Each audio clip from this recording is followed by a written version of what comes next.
না আমার না দেখো, ছোটোবেলা একদম বাবা মারা গেছে, বাড়িতে বাবাই একমাত্র রোজগার করতেন। আমার একদম মধ্যবিত্ত বললে ভুল হবে, নিম্ন মধ্যবিত্ত ঘরের। বাবা একা চাকরি করতেন পিডাব্লিউডিতে, এতগুলো মানুষ ছিলাম আমরা, একা একা চলে যেতাম, কত দূর দূর চলে যেতাম, আমি নিজেই ভাবতে পারতাম না। ওই মোহনায় এসে নদী যদি চায় ফিরে যেতে, সাগর পারে কি বিরহ মেনে নিতে, বেসেছি ভালো শুধু তোমাকে,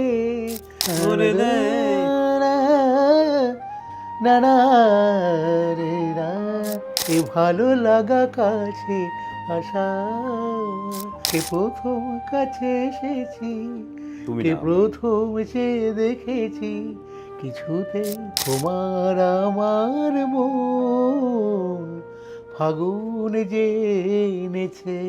তারা কি আমাকে দেখলেই দুগালে দিলে চুমু দিত।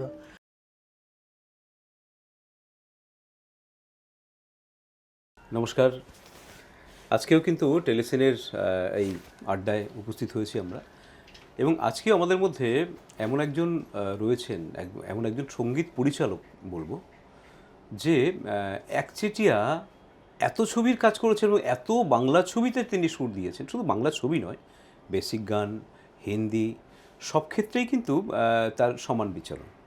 আমাদের মধ্যে আমাদের সকলের প্রিয় সঙ্গীত পরিচালক অশোক ভদ্র। দাদা নমস্কার। অশোকদা, কতগুলো বছর হয়ে গেল? আচ্ছা, শুরুটা আমার মনে হয় 95 না 96? না, শুরু বলতে গেলে তারও অনেক আগে, কিন্তু কিছু বেরিয়েছিল, কিছু বেরোয়নি। রিলিজ ছবি ধরতে গেলে প্রথম ছবি আমার রাখাল রাজা। রাখাল রাজা, স্বপন সাহা, স্বপন দাস ছবি। আর স্বপনদার হাত ধরেই তাহলে ইন্ডাস্ট্রিতে আসা মোটামুটি, মানে বাংলা সিনেমার জগতে। ছবির কাজ আমি আগেও করতাম, বাট স্বপনদার সঙ্গে রিলিজ হয়েছিল প্রথম। আচ্ছা, আর রাখাল রাজা থেকে আর কি। আচ্ছা, চিরঞ্জিত দা ছিলেন, আর বাংলাদেশে এক নায়িকা ছিলেন ঋতুপর্ণা ছিল। ওই সময় ঋতু নতুন এসছে, 95 সাল, মানে ঋতুদির সবে উঠছে। পাথরের থালা একদিকে, রাখাল রাজা। আচ্ছা আচ্ছা আচ্ছা, তারপরে আজ একটু প্রথমের দিকে একটু কথা বলি, যে প্রথম দিকে সুযোগ হয়েছিল একবার হেমন্ত মুখোপাধ্যায়ের গান শুরু করার। ওইটা আগে, তখন ওই চ্যাপ্টারটা আগে। তারপরে বাড়িতে বললো না, ভালো করে অন্তত গ্র্যাজুয়েশনটা কমপ্লিট করো। সেটা কত সাল? মানে 90 এর আগে অবশ্যই। হ্যাঁ, আমি উনি তো চলে গেলেন বোধহয় 90 না 89-এ। হ্যাঁ, তার আগে। ওই তখন একটা ছবিতে, ওই তখন আমাদের একটা ম্যাগাজিন ছিল, আমি গানের পাশাপাশি একটু লেখা ম্যাগাজিন, আমার একটা বড়ই একটা শখ ছিল। তো আমাদের একটা ম্যাগাজিন ছিল, যারা একটু পুরনো তারা জানে, ঘরোয়া বলে, ঘরোয়া ম্যাগাজিন। আচ্ছা, ঘরোয়া। ঘরোয়া ম্যাগাজিন, অনেক পুরনো ম্যাগাজিন, যেখানে কে কাজ করেনি, বড় বড় সাহিত্যিকরা উপন্যাস দিতেন সেখানে, ছবির কভারেজ করতেন। ওখানে বীরেন সিমলাই ছিলেন এডিটার। প্রত্যেকের সাহিত্য প্রতি বছর শারদীয় সংখ্যা বেরোতো। ওটাই একটা ছিল ওই ঘরোয়া আনন্দলোক, যেরকম আনন্দলোকটা পরে এসছে, ঘরোয়া তার আগে ছিল, ভীষণ পপুলার পত্রিকা। সেটা আমার কাকা একটা সময় নিয়ে নেন, তারপরে আমার দায়িত্ব পড়ে। তখন আমি জাস্ট, আমার নজরটা তো ছিল এইদিকে, পড়াশোনার দিকে না, কে কোথায় গান গাইছে, কার গান রেকর্ড হচ্ছে, কোথায় কোন ছবি আসছে, কি, ওটাই বেশি দিকে নজর ছিল। ফলে একটা সুযোগ পেয়ে গেলাম। কাকা বললো, আমার মাকে বললো যে ও পড়াশোনার পাশাপাশি করুক, সঙ্গে স্টুডিও কভারেজগুলো করুক, যা স্টুডিওতে যাক, ওখানে গিয়ে। তা স্টুডিওতে যেতাম। আমাকে তপন রায় বলে একজন ছিলেন, জনক রোডে থাকতেন। তপনদা তখন আমাদের ওই পত্রিকার পিআরও ছিলেন। তপনদার উপর দায়িত্ব দিলেন যে অশোককে বিভিন্ন জায়গায় একটু ইন্ট্রোডিউস করার জন্য। তাই আস্তে আস্তে যেতে যেতে ভালোও লাগতো যে এই শিল্পীগুলোকে কল্পনা করতাম, তাদের চোখের সামনে দেখতে পাচ্ছি বলে একটা আনন্দও লাগতো, দেখতাম। তার সাথে কথা বলবো, সেটা আরও বেশি আনন্দ। এই আস্তে আস্তে ইন্টারভিউ করতে করতে করতে আমার সবসময় কিউরিয়াসিটি ছিল যে কে এই ছবির সঙ্গীত পরিচালক। তো একটা জায়গায় দুম করে বলেই ফেললাম যে কেউ কাউকে যখন নেননি, আমি চেষ্টা করবো। আর ও তো হাসছে, তুমি করবে, এত বাচ্চা ছেলে, তুমি কী কাজ করো? আমি দেখুন না, প্রচুর সুর করি, এখন থেকেই শুরু করি। ওখানেই আমার একটা সুর শুনতে চাইলাম, আমি শুনলাম। ঠিক আছে, একটা ডেট দিল, সেখানে গেলাম। তারপর আমাকে ছবিতে নিল। আরেকজন ছিলেন খুব পুরনো, কেয়া চক্রবর্তী বলে এক ভদ্রমহিলা ছিলেন, তারও একটা ছবিতে কাজ করলো। আচ্ছা, কখনো প্রথাগতভাবে গান শিখেছেন আপনি? না আমার না দেখো, ছোটোবেলা একদম বাবা মারা গেছেন, বাড়িতে বাবাই একমাত্র রোজগার করতেন। আমার একদম মধ্যবিত্ত বললে ভুল হবে, নিম্ন মধ্যবিত্ত ঘরের, বাবা একা চাকরি করতেন পিডাব্লিউডিতে, এতগুলো মানুষ ছিলাম আমরা। ফলে ওর মধ্যে থেকে বড় হওয়া, লেখাপড়া করা, বাড়ির একটা চাপ ছিল, লেখাপড়া তোমাকে করতেই হবে, তুমি গান বাজনা করে যাই করো না কেন। ফলে ওটা করে তখনই আস্তে আস্তে মাকে যখন বললো কাকা যে ও আস্তে আস্তে, তো ওরা তো সবাই পড়াশোনা করছে, ও যদি যেটুকু পারে করুক, আর এইটা নিয়ে ওই যে গানটা ভালো গায়, ঠিক আছে থাক না এসব নিয়ে। মা বললো আমার কোনো আপত্তি নেই, ওই নিয়ে গেল, ওই আস্তে আস্তে আস্তে জগৎটা চিনলাম। আচ্ছা, একা একা চলে যেতাম, কত দূর দূর চলে যেতাম, আমি নিজেই ভাবতে পারতাম না তখন।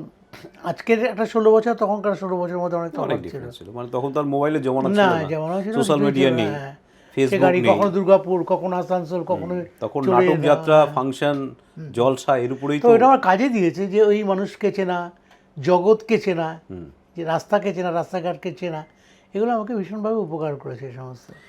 স্বপন সাহার ছবি, মানে 90-এর শেষ দিক থেকে যদি ধরি, স্বপন সাহার ছবি যেখানে প্রসেনজিৎ আছে, যেখানে লেখা আছে, পোস্টার মনে আছে, পরিচালনা স্বপন সাহা, তার ঠিক নিচে, তার ঠিক নিচে সুরকার অশোক ভদ্র, এরকম যে কত পোস্টার দেখেছি, মানে সবুজ সাথী থেকে শুরু করে ওই সময় যেগুলো, হ্যাঁ, সেই ছবিগুলো, সেই সময়টার যে গানে মেলোডি ছিল। আচ্ছা, স্বপনদাকে নিয়ে কি বলুন, কতগুলো ছবিতে তার কাজ করেছে? স্বপনদার ছবি তো ওই তখন থেকে একটা যাত্রা শুরু রাখাল রায়া থেকে। রাখাল রাজা Actually রাখাল রায়তে স্বপন রায় ছিলেন প্রধান উপদেষ্টা। আচ্ছা, সনদ দত্ত বলে একজন ডিরেক্টর আছে, সনদ তার নাম ছবি ছিল। শুনেছি, আলাপ ওখানে ছিল না। আমাদের একজন পুরনো প্রযোজক নারায়ণ ঘোষ, তার ছেলে একদিন নারায়ণ ঘোষ আমার অফিসে ডাকলো, দমদমে বাড়িতে ডাকলো। সেদিন প্রচণ্ড বৃষ্টি, প্রায় 1 কোমর জল নিয়ে বাড়িতে গেলাম, বলে আমাকে একটা গান শোনাও, বাংলাদেশের লোক উনি। তো আমি একটা গান শোনালাম, বাংলাদেশেরই একটা গান আমি শুনেছিলাম। তো উনি বললো যে, ছেলের নাম সমীরদা নেই, এই কোভিডে মারা গেছেন, চলে গেছেন। সমীরদা আমার খুব কাছের মানুষ ছিলেন, স্বপনদারও খুব কাছের মানুষ ছিল সমীরদা। তো একটা গান করো, গানটা শোনার পরে বলছে, সমীর আমি কিন্তু অন্য কাউরে মিউজিক নেব না, এই রাখাল রায় যেন মিউজিক কিন্তু অশোকই করবে। আচ্ছা, ওই তখন থেকে শুরু হলো। তখন তো সনদ দত্তের সাথে কথা হলো, তারপরে আমি শুনতে পারলাম যে স্বপনদাকে তখন চিনতাম না, স্বপনদাকে জানতাম না। আস্তে আস্তে তখন স্বপনদার সঙ্গে পরিচয় হলো, তারপর স্বপনদা একদম পরিবারের মধ্যে ঢুকে গেলাম আমি। ওই তো বললাম, পোস্টার দেখলেই পরিচালনা স্বপন সাহা, সুরকার না অশোক। ওটা তো কাজের ক্ষেত্রে, এমনিতে না একটা এমনি স্বপনদা পারিবারিক ফ্যামিলি, একটা জিনিস, মানুষটা বড় ভালো, হ্যাঁ, খুব স্বপনদা তো মানবিক মতো মানুষ হয় না, একদম একদম অমায়িক একজন মানুষ। এত ডাউন টু এত আচ্ছা, কতগুলো ছবি হয়ে গেছে? 50টার বেশি হবে? হ্যাঁ, স্বপনদার সাথে 50টার বেশি ছবি হয়। 50টার বেশি ছবিতে সুর করার সৌভাগ্য ঘটেছে। স্বপনদার সাথে আচ্ছা, আমি বেশি হবে। কয়েকটা ছবির নাম যেগুলো খুব, সবুজ সাথী তো জানি, কুরুক্ষেত্র, সকাল সন্ধ্যা, হ্যাঁ সকাল সন্ধ্যা, তারপরে শত্রু মোকাবিলায়, তাতে একটা গান ছিল, গানটা তো ভীষণ হিট ছিল। দুকলি শুনি। ওই মোহনায় এসে নদী যদি চায় ফিরে যেতে, সাগর পারে কি বিরহ মেনে নিতে। আচ্ছা, ইদানিং এই গানটা খুব রিল হচ্ছে দেখছি। হ্যাঁ বুঝলি, এগুলো না শুধু ওই সময় আমরা যে কাজ করেছি গানগুলো প্রচুর, মানে আমি তো মোবাইল চালের জানি না কেন আসছে এগুলো প্রচুর। এবং শুধু তখন তো, এখন কি হচ্ছে, নতুন নতুন ছেলেমেয়েরা এগুলোকে এই করছে, রিল করছে। এমনিতে তো ছোটো ছোটো রিল বেরোয়, বোমাদা আছে, ঋতু আছে, প্রসেনজিৎ, মেলোডিটা পায় বলে ওরা একটু মজা পায় বা ওটা করতে চায়। মেলোডিটা হারিয়ে গেছে না, বাঙালির রক্তের মধ্যে একটা মেলোডি আছে। হিন্দি ছবির গানগুলো এখন আজও 60 বছরের পুরোনো গান, এখন আজও মনে হচ্ছে আজকের গান। ঠিক কথা। হ্যাঁ, সেই ফলে কী হয়, ওই মেলোডিটা খুঁজে পায় হয়তো, সেই জন্য কথার মধ্যে সুন্দর একটা ছিল, কথার সুর একটা মেলবন্ধন ছিল, এবং তাদের প্রেম ভালোবাসার মধ্যে জড়িয়ে নেয় এই গানগুলোকে। তার জন্য অজস্র কত যে রিল হচ্ছে এই গানের নিয়ে, দেখছি ভালো লাগছে যে মানুষ আবার পুরোনো গান শুনছে। তো আমাদের এই গানগুলো হয়তো কলকাতা শহরে এই গানগুলো তো অতটা চলে না, কিন্তু মফস্বলে মানুষ মারাত্মক এখনো, কারণ অনুষ্ঠানে গেলে আপনি যখন যান কোনো অনুষ্ঠানে, আমি সারা বছর প্রচুর শো করি, আমাকে নেয় কেন? আমি গ্রামগঞ্জে কিছু না হলে আমি কয়েকটা শো আপনার সঙ্গে দেখেছি, 15-16টা বড় বড় অশোক ভদ্র নাইট হয়, সেখানে আমাকে নেয় কেন? ওই গানের জাস্ট মুখরাগুলো গাই, তাতে যদি আমি মিউজিকটা বাজার শুরু হলে চিৎকার শুরু হয়, তার মানে জনপ্রিয়তা না থাকলে তো হয় না, সেই গানগুলো জনপ্রিয়তা আছে বলেই হয়। আচ্ছা, স্বপনদার পরে আরেকটা নাম হচ্ছে অনুপ সেনগুপ্ত। তার আপনি অনেকগুলো ছবিতে অনুদান করেছেন। অনেকগুলো ছবি করেছে এবং মায়ের আঁচল সফল ছবি। পরিবার, মায়ের আঁচল পরিবার মহাগুরু, তো জোরে জোরে massive। মাস্তুতো ভাই। হ্যাঁ, হ্যাঁ, তোমার তো সম্পর্ক এমন আর মনে তুমিও আছে। তো আমাদের একজন সহকর্মী, একসাথে কতদিন ধরে কেন কাজ আমার এই করছি। জন্য মনে আছে যে মায়ের আঁচলে সুর করার জন্য আমরা টেলিসিনে অ্যাওয়ার্ড দিয়েছিলাম আপনাকে, সেটা অনেক তোমার বছর আগে। পরপর 2 বছর, হ্যাঁ, অনেক বছর আগে। পরপর তোমার 2 পরিবার, পরিবার মায়ের আঁচল মায়ের আঁচল, পরপর হ্যাঁ, দুটোই হ্যাঁ। পেয়েছিলাম। এবং ওই সময়টা ম্যাসিভ। অনামিকা। এখনো আমি দেখি তো বোম্বাদা বিভিন্ন জায়গায় রচনা, বিভিন্ন জায়গায় গানগুলো গায়। এছাড়াও মানে কোথাও গেলে শুধু লাইনটা, বেসেছি ভালো শুধু তোমাকে ভালোবাসি, ওই যে একটা উচ্ছ্বাস সকলের মধ্যে, হ্যাঁ, ওগুলো খুব হ্যাঁ, এখনো পাই।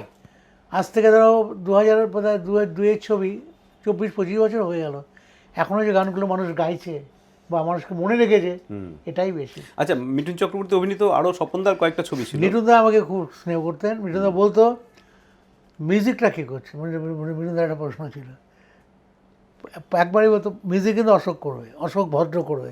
কারণ কুড়িতে মিঠুনদার গান এত ভালো লেগেছিল, কুলি সিনেমাটা কুড়ি সিনেমা, স্বপনদা পরিচালনা। হ্যাঁ, তো কুড়ি আটে ছবি ছিল, এছাড়া তো অভিমন্যু করেছিলেন। অভিমন্যু করেছিলাম, আরেকটা কি করেছিলেন ছবি জানো?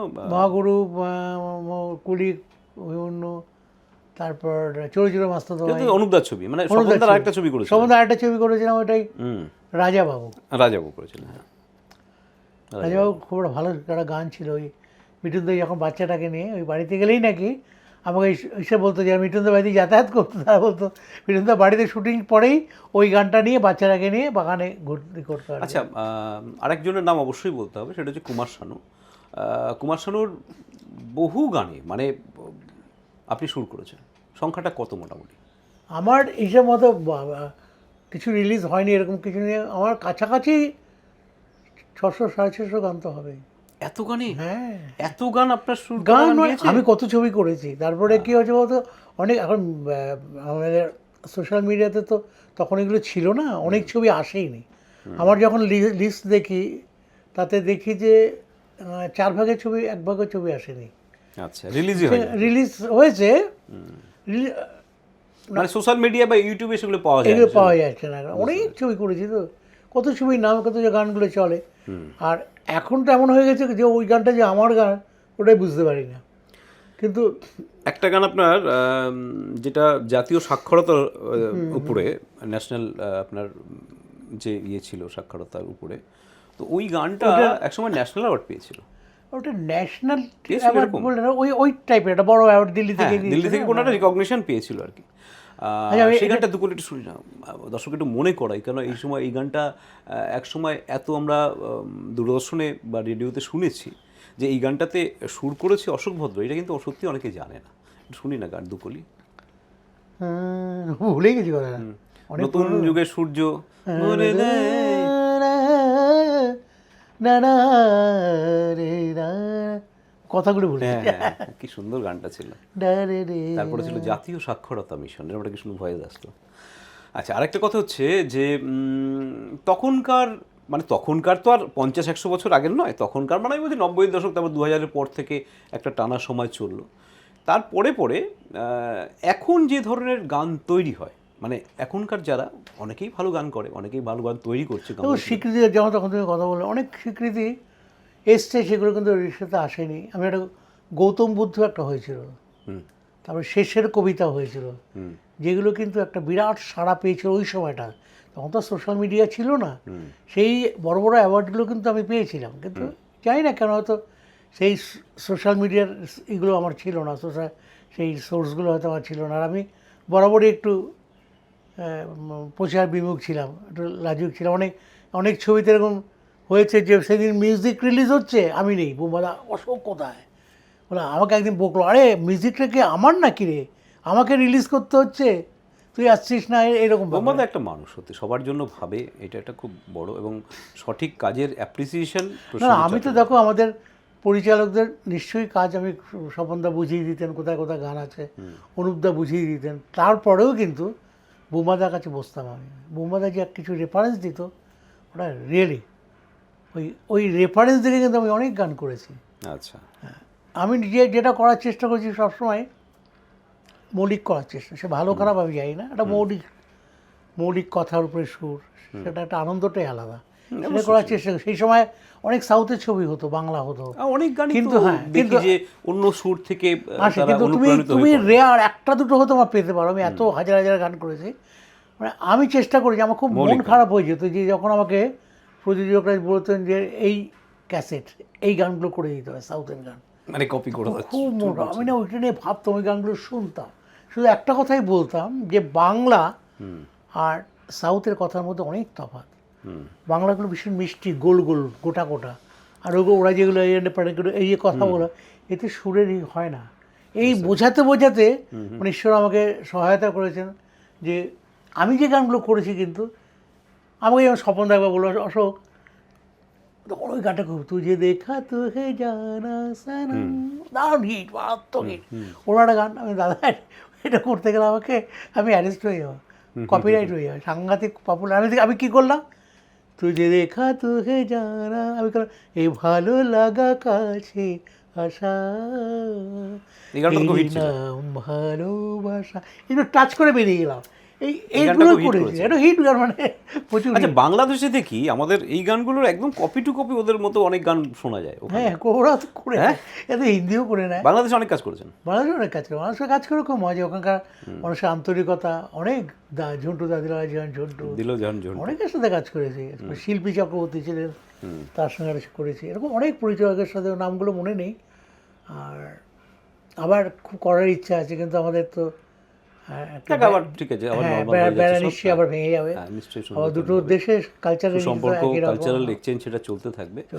এই যে এত রিয়েলিটি শো, চ্যানেল খুলে রিয়েলিটি শো দিয়ে কি আদৌ কোনো শিল্পী সেইভাবে উঠে আসে, সেই ট্যালেন্ট উঠে আসে মনে হয়? দেখো, ওইটা করার জন্য নিজের মধ্যে একটা থাকতে হবে, তেজ থাকতে হবে। রিয়েলিটি শোতে দেখি প্রতি বছরে, পরের বছর তাকে আর দেখতে পাওয়া যায় না, তার তো আমি সময়সীমা আর 1 দেখো, বছর। আমি মোটামুটি বাংলাতে প্রত্যেককেই চেষ্টা করেছি গাওয়াবার জন্য। নতুন নতুন অনেকে গাইয়েছি, এরকম হয়েছে কুমার শানু গাইছে, তার সাথে একটা নতুন মেয়েকে গাইয়েছি, বা কবিতা কৃষ্ণমূর্তির সঙ্গে একটা নতুন ছেলেকে গাইয়েছি। না, সেটা আপনি এখনো করেন। এখনো করি, আমি দেখেছি আমাদের স্টিল এখনো। ভাই সুজয় ভৌমিককে অনেক গান গাইছেন আপনি, অনেক, এরকম। দেবজিৎ, হ্যাঁ, এরকম অনেকে, অনেকে এই প্রজন্ম অনেকে গাইছেন। সপ্ত, ওরা অনেক গান সপ্তক, গেয়েছে। হ্যাঁ, হ্যাঁ। কিন্তু ব্যাপারটা হচ্ছে যে তবু ওই সময় এখন একটা না, কেন একটা বাঙালির তো, যে বাংলা গানের যে একটা মিষ্টি ব্যাপার থাকে, কথার সুরের যে একটা মেলবন্ধন সুন্দর থাকে, একটা বলা, হ্যাঁ, সেই বলাটা এখন মানে কোথাও আমাকেও করতে হয়। কিন্তু এই তুই যে গানটা, কথার মধ্যে কথা তুই থাকেই থাকে, আমার মনে হয় যেন যে কোনো গান মধ্যে তার ছেলেকে বা মেয়েকে নিয়ে গাইছে মনে হয়। তুই বললেই মনে হয় যেন একটু, হয়তো তোকে না নে না না না, তোকে স্কুলে নিয়ে যাব, তোকে বেড়াতে, এরকম একটা মনে হয় তখন। এই যে তুই কথাটা হয়তো আমারও প্রেশার পড়েছে, আমার উপরে, আমি তুই দিয়ে আমিও গান করেছি, কিন্তু কোথায় যেন একটা ধাক্কা লাগে, একটা মিষ্টি তোমার মধ্যে। তুমি কথাটা যে মিষ্টতা, সে তুই মনে হয় যে বেশি আপন লাগে, কিন্তু সেই গানের সঙ্গে মনে হয় কথাটা, ওয়ার্ডটা ঠিক ম্যাচ করে কম। কে প্রথম কাছে এসেছি, তুমি কে না। প্রথম চেয়ে দেখেছি, কিছুতেই পাই না ভেবে, তুই হতো, তুই না, হয় কখন? তুই না আমি। তুমি, এই তুমিটা, তুমি না আমি, এই যে এত সুন্দর। আচ্ছা, এই গানের কথা নিয়েই বলি, পুলক বন্দ্যোপাধ্যায়, পুলকদার লেখা তো। পুলকদার সঙ্গে অনেক ছবিতে কাজ করেছি। আমি অনেক কাজ করেছি, অনেক কাজ করেছি। কারণ আমারও তো শুরু হয়েছিল আর পুলকদার হাত ধরেই। পুলকদা যখন কাজ করেছে, আমি তখন কোথাও এত ছোট, পুলকদা কিন্তু সকলের সাথে বন্ধুর মতো মিশতেন, আমি এত ছোট ছিলাম। আমি খুব স্বল্প অভিজ্ঞতা, যেহেতু আমি অল্প সময় পেয়েছিলাম, তাকে নিয়ে অনুষ্ঠান করেছিলাম গানের কথা। পুলকদা কিছু না হলে আমার 300 গান লিখেছেন। হ্যাঁ, কত ছবিতে, কত পুলকদা মানে সিচুয়েশন অনুযায়ী সেই কথাগুলো হ্যাঁ বসাতে পারতেন, বাঁধতে পারতেন। তুমি দেখো না, পুলকদা একটা গান লিখেছিলেন, তোমার আমার মন ফাগুন জেনেছে, কবিতা কৃষ্ণমূর্তি আর কুমার শানু গিয়েছিল। কত মানে লেখার কি ডেপ দেখো। অসাধারণ। তোমার ভালোবাসাকে বলতে হলো না, তোমার আমার মন ফাগুন জেনেছে, ফুলের শাখায় তাই কাপনে এনেছে। তারপরে বলছে ভালোবাসি, এই যে এর থেকে আর রোমান্টিক কি হবে? কি সুন্দর রোমান্টিক কথা, অথচ প্রকৃতির উপরে। এই যে এত অনুষ্ঠান হয়, বা এত মানে সরকারি তরফ থেকেও অনেককে সম্মানিত করা হয়, তো সেই মঞ্চে আপনাকে খুব একটা দেখা যায় না। এর কারণ এটা কি? দুর্ভাগ্য বলো সৌভাগ্য বলো সে আমি না মেনে নিই।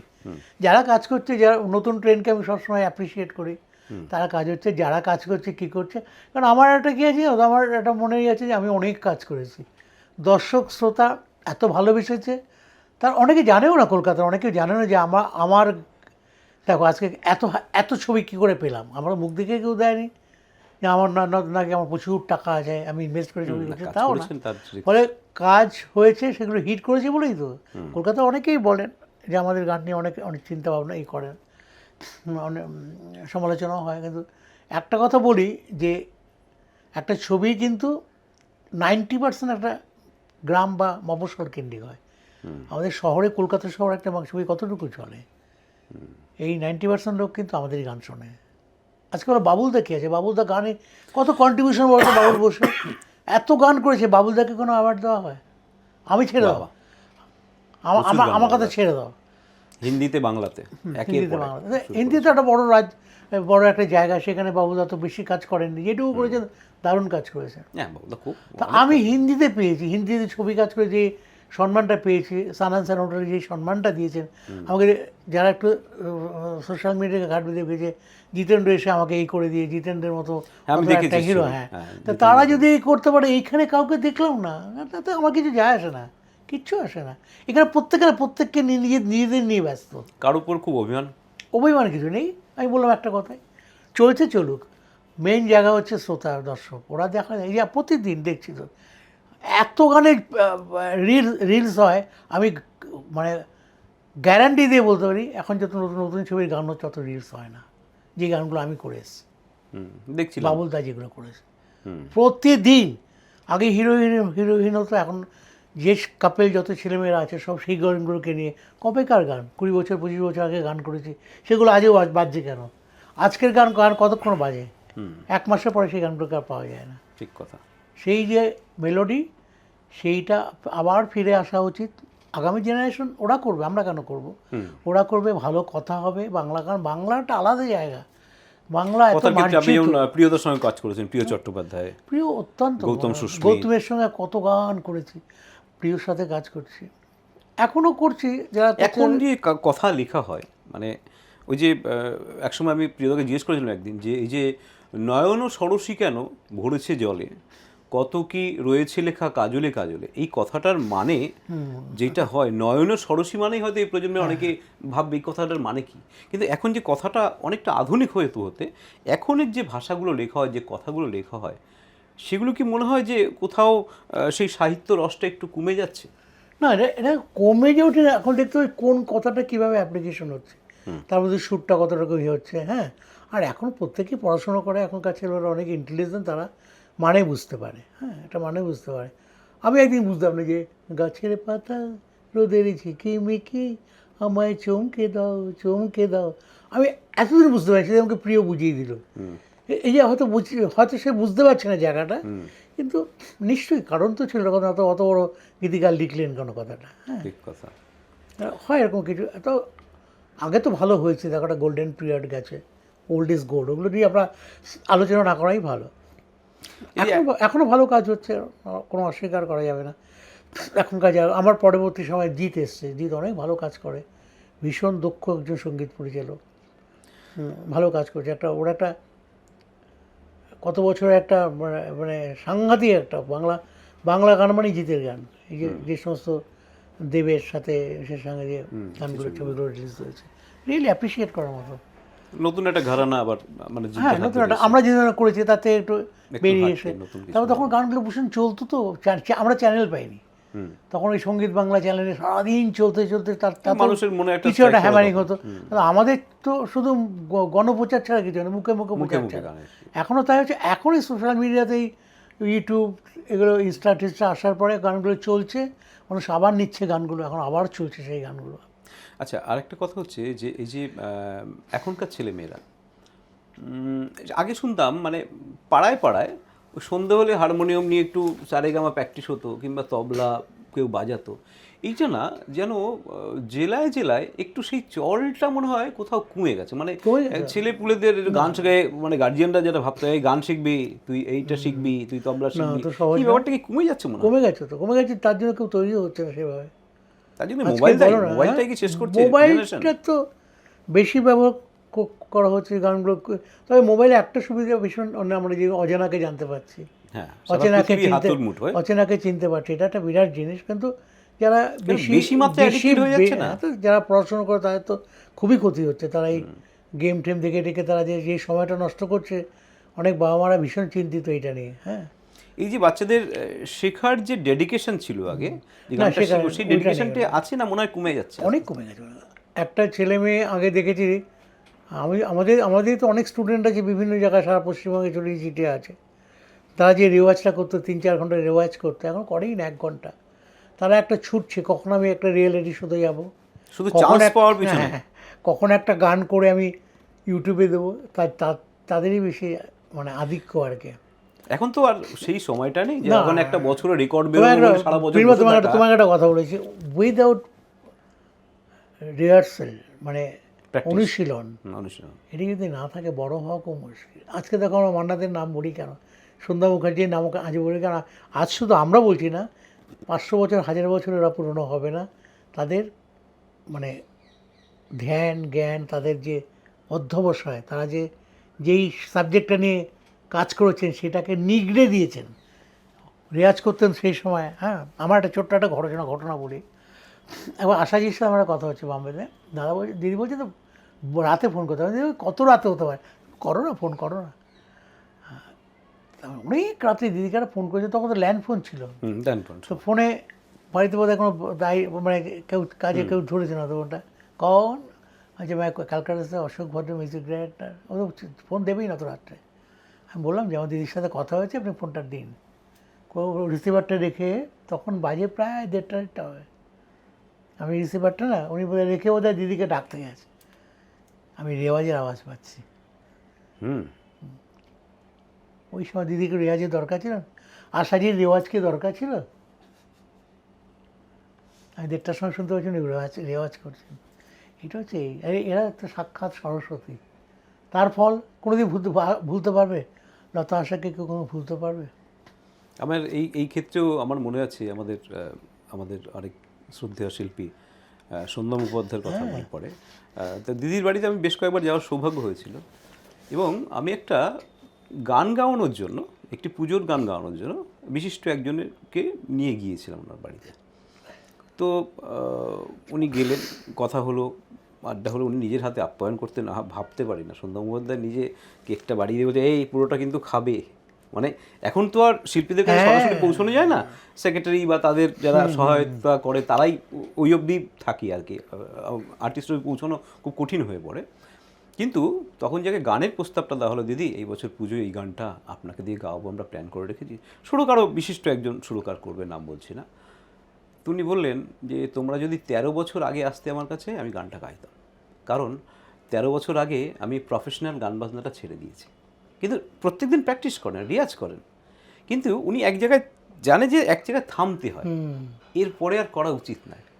তাই তো সবাই, উনি একটা সময় থেমে গিয়েছিলেন যে প্রফেশনালি আর রেকর্ডিংয়ে গান করব। ওই সময় সচিন ব্যাট ছেড়ে দিলেন কেন, গাভাস্কার ছেড়ে দিয়েছে কেন, সেই তো বলছি, সৌরভ ছাড়লো কেন, প্রত্যেকটা এটা সবারই একটা বোঝা উচিত আমার তো যে তারা কিভাবে আমি যা ছবি করেছি, আমার আমার ওয়াইফ আর কি ব্যাগ দুটো সাজিয়ে রাখতো, যে আজকে বম্বে থেকে আসছে বা কালকেও চলে যাবে। এত রেকর্ডিং ছিল বম্বেতে, রোজ রেকর্ডিং যেত, আসা যাওয়া। এখনো তো হিন্দি অ্যালবামটা নিয়ে এটা শুনি না, যেটা হিন্দি প্রচুর কাজ করছি এখন আমি, না যেটা প্রচুর ভিউ হয়েছিল, যে একটা মিউজিক ভিডিও। হ্যাঁ, একটা ওই তেরি বাতে মুলাকাত বলে একটা গান, হ্যাঁ, প্রায় কয়েক মিলিয়ন হয়ে গেছিল হিন্দি। এরকম হিন্দি কিন্তু প্রতি নয় টাইমস থেকে বেরোচ্ছে, হিন্দি বাংলা টাইমস থেকে বেরোলো, টি সিরিজ থেকে দুটো, এর মধ্যে দুটো বেরোলো, একটা হিন্দি একটা বাংলা। শানুদা একটা এই লেটেস্ট 1 মাস আগে গিয়েছেন, ওটা দেখলাম 2 মিলিয়ন ক্রস করে গেছে। মাকে বাংলা গান, মাকে নিয়ে গিয়েছে, মা দেখবে পেয়ে যাবে টি সিরিজে মা। তারপরে জাভেদ আলী একটা হিন্দি গিয়েছে।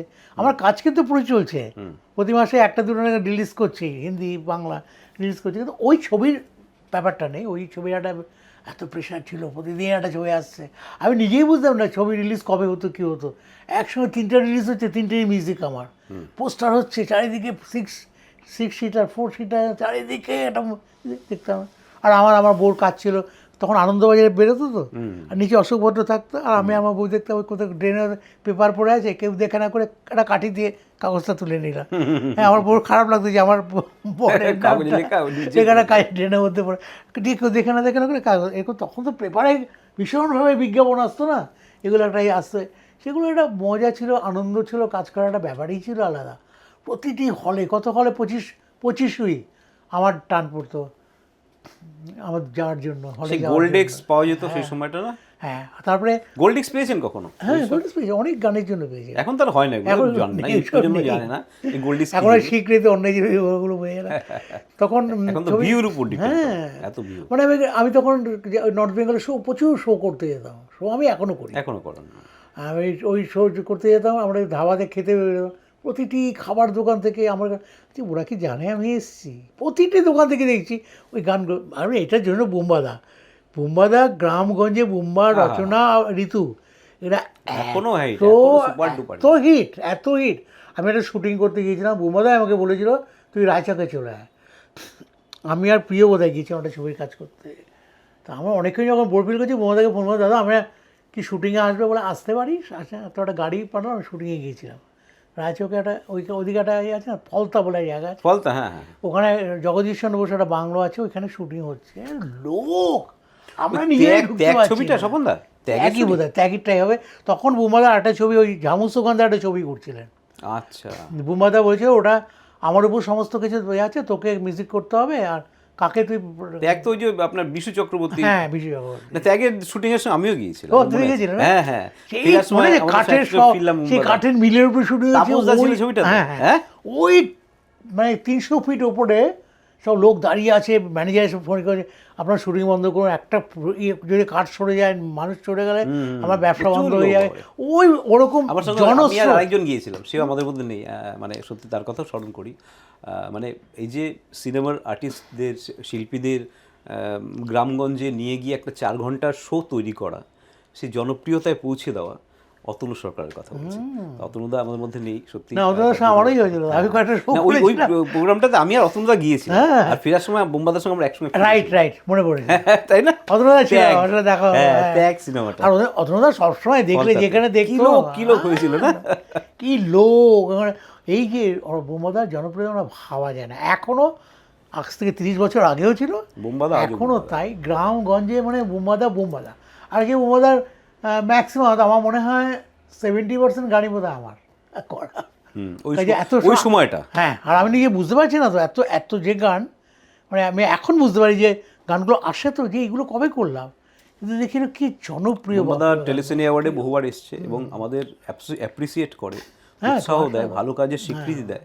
এইটা বোম্বাদা একটা, আমি গিয়েছিলাম, আমার ভালো লাগে, বরাবরই আমি অনেকদিন পর দেখা হলো। তা মাঝখানে বোম্বাদা একটা আমাকে ইনভাইট করেছিল, ওই ঋতুর আর বোম্বাদার 50টা ছবি আইনক্সে হলো, তখন আমি গিয়েছিলাম। বোম্বাদা এসে খুবই করলো, আমি গিয়েছি, এবার খুব খুশি হলো তার ছবি দেখলাম। তারপরে এই বাড়িতে যেটা পদ্মশ্রী পাওয়ার পর আমাকে মনে রেখেছে, আমাকে যে ইনভাইট করেছে, আমি গেলাম, খুব আনন্দ লাগলো।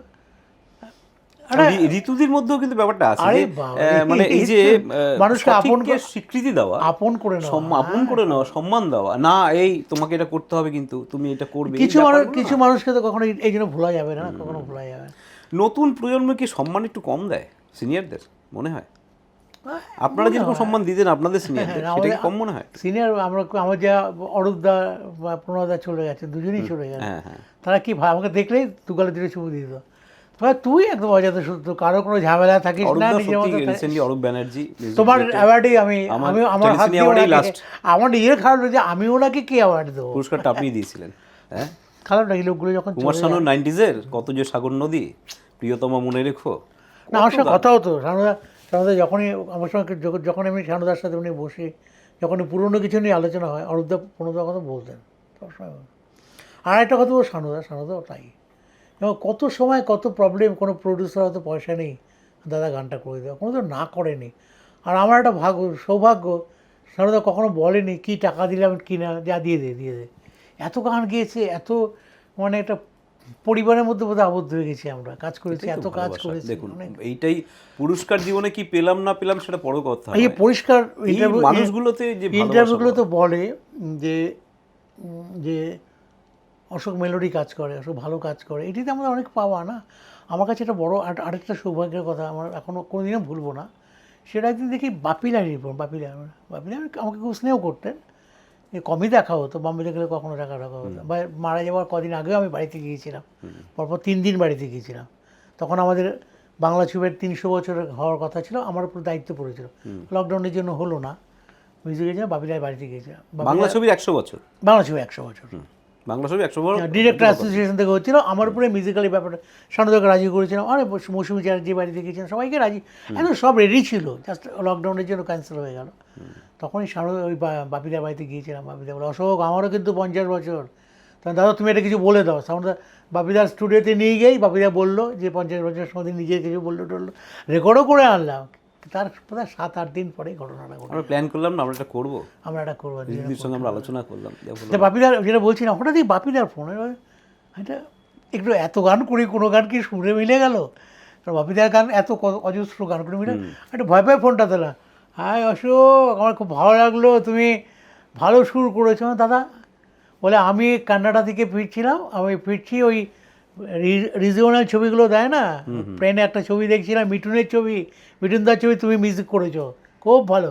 এই যে দাদা আমি কিছুক্ষণ স্তব্ধ হয়ে গেলাম যে আমি এটা অনেক বড় অ্যাচিভমেন্ট আমার কাছে, যে না তুমি খুব অনেক সময় আমার সঙ্গে দেখা হয়েছে, লোককে অভিজিৎ দাকে বলেছে, অভিজিৎ দা বলছে অশোকদা এই বাপিদা অশোক ভদ্র ছিল, আর তুমি অশোককে চেনাচ্ছ, আমাদের পরে অশোক খুব ভালো আরেক মানুষ, কত অবদান। কিন্তু আমার মনে হয় মানুষের আরো স্বীকৃতি পাওয়া উচিত ছিল, আমার কত ইচ্ছা ছিল। আমার যেহেতু টেলিভিশন অ্যাওয়ার্ডের দ্বিতীয় বছর বাংলাতে কমই হয়েছে, বাপিদা যেহেতু বম্বেতে প্রচুর হয়েছে, আমি নিজে দেখেছি তো, আর আমি বম্বেতে বহুত দিন থেকেছি, কলকাতা বম্বে থেকে আমি দেখেছি, বাপিদাকে অনেক সম্মান বম্বেতে দিয়েছে, কিন্তু কলকাতায় অনেক বেশি সময় না। কিন্তু কলকাতা থেকে যদি একটি লাইফ টাইম অ্যাচিভমেন্ট অ্যাওয়ার্ড পেয়ে থাকে সেটা কিন্তু আমরা দিয়েছি টেলিভিশন অ্যাওয়ার্ডের পক্ষ থেকে, 2002 তো সালে। অনেককে দিয়েছে, অনেককে দিয়েছে। আচ্ছা, অশোক ভদ্রের মানে যে সহজ বা সরলতার সুযোগ নিয়ে কত মানুষ ঠকিয়েছে অশোক ভদ্রকে। এরকম অনেক ছবি করেছি, এটা আমি বললাম না তোমাকে, আমার করেছি পয়সা পাইনি এরকম কেস আর অনেক আছে, অনেক আছে। আর এগুলো কি হয়েছে তো, আমি না কোনোটাই কোনো কিছুই করি না, আমার তো সেভাবে আমার কাছে শত্রু নেই, ঠিক আছে, সবাই ভালোবাসে, সবার সঙ্গে অজাত শত্রু। কেউ যদি বলে যে অশোক ভদ্র ভালো সুর করে, তাতেও আমি আছি। কেউ যদি অশোক ভদ্র খুব খারাপ সুর করে, খুব বাজে, লোকটা টিকে আছে কী করে, তাতেও আমি আছি। অতএব আমার কোনো এসব ব্যাপার নেই, এখনও কাজ করে যাবো, যতদিন পারো কাজ করে যাব, এবং সেটাই মানুষ, আমি একবার বারবার বলি, শ্রোতা দর্শক এরাই হচ্ছে ওরাই হচ্ছে আলটিমেট, ওরাই হচ্ছে ভগবান, তারা যদি আমাকে অ্যাকসেপ্ট করে আমি সবসময় আছি। তার মানে যদি ইয়ে ধরি 96 সাল ধরি, আর এটা হচ্ছে 26, তার মানে কত হয়ে গেল? হ্যাঁ, 30 বছর। 30 বছর টানা। আমি তার আগেও কাজ করেছি, সেই সময় হেমন্ত মুখার্জি 16 বছর বয়সে গিয়েছেন, আশা ভোসলে গিয়েছেন, তখন হাসা যদি দেখে। তাহলে অশোক ভদ্রের মানে ইয়ে কি বলে মিউজিক্যাল বলবো না, মিউজিক্যাল যদি আমি ছবি ধরি, প্রথম ছবি থেকে 30 বছর উপলক্ষে একটা হবে না, অনুষ্ঠান হবে না? 40 ইয়ার্স হলো আমার, 40 ইয়ার্স হয়ে গেল। তার মানে 30 থেকে তুমি ধরতে পারো রিলিজ, এই 30 থেকে আমি বসিনি, 30 থেকে এত ছবি করেছি আমাকে বসতে দেয়নি। আমার একটা রেকর্ড আছে, আমি এক বছরে 22টা ছবি রেকর্ড করে, 22টা ছবি এক বছরে? এক বছরে কি বলেন? তার মধ্যে প্রায় 11টা-12টা বোম্বাদারি ছবি। বাবা, রেকর্ড তো, মানে মাসে দুটো প্রায়। হ্যাঁ, তার মধ্যে রিলিজ ধরো প্রায় 15-16টা রিলিজ হয়েছে। বাহ। এক বছর। নতুন যারা গান করতে আসে বা যারা খুব চটজলদি প্রচারে আলোয় আসতে চায়, বা ভাবে যে চ্যানেলে গেলেই আমি এই চ্যানেলে ওই চ্যানেলে গেলেই আমি বিশাল হয়ে যাব, তাদের উদ্দেশ্যে কি উপদেশ দেবেন? তাহলে সবাইকে বলবো, ভাই প্র্যাকটিস করো আগে, প্র্যাকটিস না করলে কেউ বড় হতে পারবে না। গান বাজনা করতে গেলে, খেলাধুলো করতে গেলে প্রত্যেকে অনুশীলনটা চাই, অনুশীলন ছাড়া ওই একটা জায়গা অবধি যাওয়া যাবে, তার বেশি যাওয়া যাবে না।